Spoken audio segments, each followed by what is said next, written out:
The 2021 and 2022 NBA season starts tonight. I don't know about you guys, but I am extremely excited for this season to start. This season in particular seems like it's going to be very, very interesting. And for those of you that consistently follow my channel, you know what usually my videos are about on this channel, going really in depth with statistics and player analysis and teams analysis and rankings, predictions, and all that good stuff.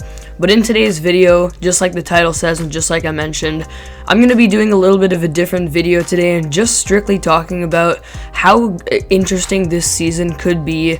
As NBA fans, this could be one of the most interesting seasons that we've ever seen for a couple of different reasons that you guys might not fully realize, but I kind of just thought of them, and since the season is starting today, I think it's fitting that we make this video on this very day when the NBA season is about to start and its opening day tonight. So let's get straight into why I particularly think that this season in particular will be really interesting. The first thing I wanted to discuss here is something that I don't think a lot of people around the NBA community are really realizing or talking about that much. But it's how in this season in particular, we could really have an ongoing debate throughout this entire season on who the best player in the NBA is. I mean, all of us people in the NBA community definitely get into debates all the time about certain rankings and player comparisons, but it's never really been this close of a debate in a very, very long time on who the actual number one best player in the NBA is. I mean, over the last decade, a lot of the time it's been LeBron James, who is pretty much the unanimous best player in the NBA. And I don't know about you guys, but for me specifically, and I'm assuming a lot of you, over the course of a lot of last season, we kind of assumed that LeBron was still the best player in the NBA, coming off that amazing 2020 championship run, looking like an MVP caliber player up until that high ankle sprain injury he had, and then ever since that kind of a little bit disappointing playoff run where he was showing that age and that injury was catching up to him just a little bit. A lot of us know that LeBron isn't the best player in the NBA anymore, but you could still make a case for him. You can make a very strong case for the newly crowned champion of the NBA and Giannis Antetokounmpo, who absolutely showed his incredible dominance, especially in the NBA Finals last season. You can make a case for the best scorer in the NBA and Kevin Durant, who definitely has a very strong case to be the best in the NBA right now. And I personally think that the best player in the NBA right now is Steph Curry, and I made an entire video after the season on why I really think he is the best player in the NBA right now, and you guys can go check that one out as well. But really, these four guys, it's a very close debate right now who's actually the number one player in the world between all of them. And I don't know about you guys, but even before Kawhi Leonard tore his ACL and it was known that he was out for all of this upcoming season, I honestly could make a pretty strong case that he might even be the number one player in the NBA still. And I know a lot of you guys would disagree with that, and that would come across as a hot take, but I think that he could be put in that conversation as well if he was fully healthy. But overall, when we look at LeBron, Steph Curry, Giannis, and KD, these four guys right here, it is a very close debate between them who is the best player in the NBA. And I'm sure a lot of you guys watching this video have completely different opinions on this, and the debate for the best player in the NBA has never been this close in so long that it's going to be really interesting to see how fans' viewpoints become and change over the course of this entire season, because I think this is a debate that is not going away anytime soon. Unless one of these players really breaks out next season, this debate is going to be something that's going to be carrying on throughout all of next season, and that's something that I think is going to make the season particularly unique and very interesting across the NBA community. Now, the next thing I wanted to talk about that could make this 2022 season particularly interesting compared to other seasons in the past is how we have the stage set for kind of a lot of NBA drama across the league this year.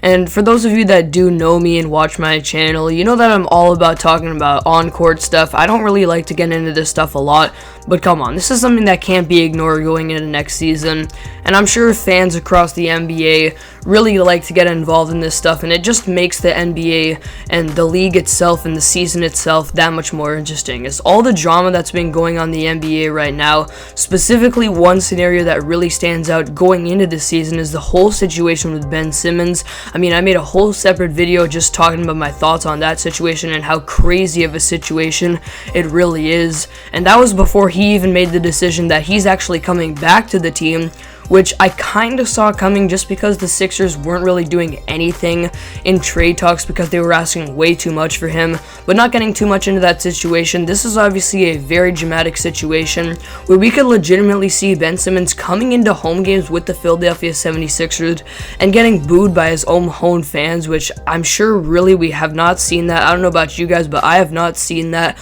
in a long time in my time watching the NBA. We look at a guy like Kyrie Irving who has been over the news for all the wrong reasons over the past month or so with his status on the vaccine and the fact that he's pretty much not even going to be playing at all this season unless he gets traded to another team, which could be a very interesting look if we see a superstar player like Kyrie going to another team.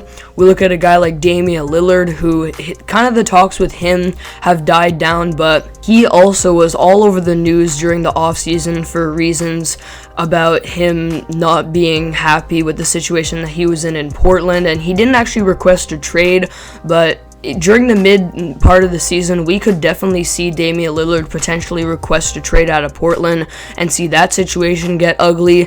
And then just recently, DeAndre Ayton, another player that's a potential all-star going into next season and a very strong center and potentially by the end of this season a top 5 center in this league. He did not sign the extension that he was eligible for going into this season with the Phoenix Suns, and now there's reports coming out from Woj that he is actually unhappy with his situation as well, and obviously that could definitely get ugly, and that's a team that's a championship contender, this team again, and if we see some drama on that team, that could definitely get interesting as well. So these 4 situations I talk about, and definitely some other situations that could come up during the NBA season, are just some of the many examples of the drama that we could see in this NBA season that could just make it that much more interesting. Now, the third thing that I wanted to really briefly talk about here that could really make this season particularly unique compared to other seasons and interesting is how is the COVID pandemic going to come into the mix here? Now, we've seen obviously at the end of the 2020 season with the bubble how the pandemic affected the NBA, and then obviously last year tons of players across the NBA actually getting COVID and being out, missing games because of that, having to quarantine and all that kind of stuff. But this year specifically, how COVID is going to come into the mix is going to be really interesting. First of all, when we talk about fans, I think it's pretty clear that there's a high enough vaccination rate across North America that almost all teams can have pretty much full capacity in their arenas, which is going to be interesting just because a lot of these players haven't played in full arenas in pretty much 2 years now. So I think that's going to be really interesting to see how players are going to react to finally having fans back in their building. Some of them, like teams that made deep finals runs last year, have been in full stadiums last year, but a team like the Raptors, for example, haven't played in front of a full crowd for a long time. So I think that could definitely play a mix more than it really ever has in the NBA, because now I think the players are going to be able to appreciate fans more for what they truly mean to the game. So that's one part that could definitely be just interesting to see how the fans and players react to each other, to having the fans back full time now.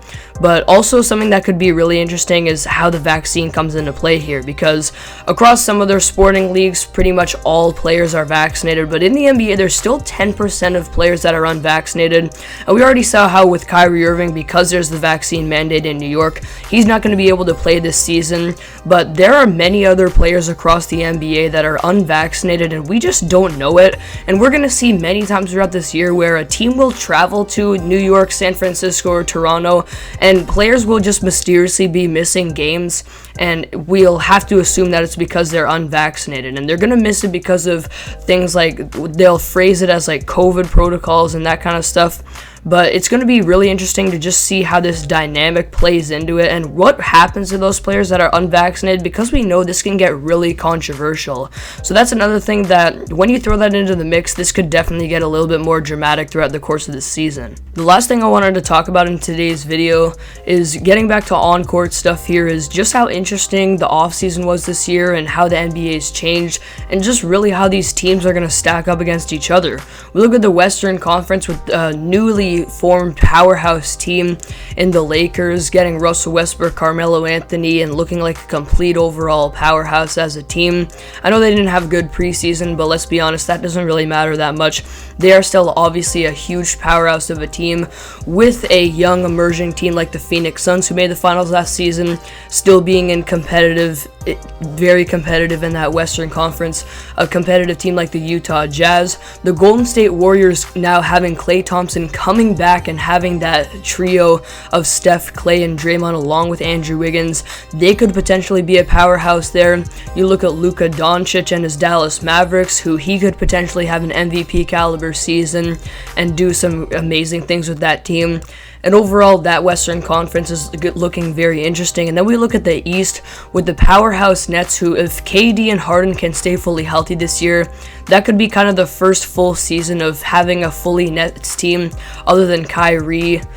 Kind of be really that powerhouse team in the East. Then you've got the defending champions in the Bucks coming back. You've got the drama with the Sixers, but still a really good team there. The Heat now having a big three of Jimmy, Bam, and Kyle Lowry. Them coming together. An amazing defensive team in the New York Knicks, who are still going to be threatening in that Eastern Conference. The newly formed Chicago Bulls with this Lob City looking type of team that could have a lot of highlights. And overall, you guys get the point. There were a lot of changes this offseason that really make the NBA a little bit more interesting. And in both conferences, in general with these teams, it's just going to be really interesting to see how this season plays out overall. So there you have it. That's all I've got to say for this video today, guys. I hope you guys enjoyed today's video. It is definitely kind of a different video today, but I hope you guys enjoyed, and I hope you guys are as excited as I am for this NBA season coming up. I'm just so hyped for this year. I think it's definitely, like I said in today's video, going to be a very interesting year. A lot of very fun teams and players to watch across the league this year. And you guys already know that I'm going to be going crazy with the uploads on the channel.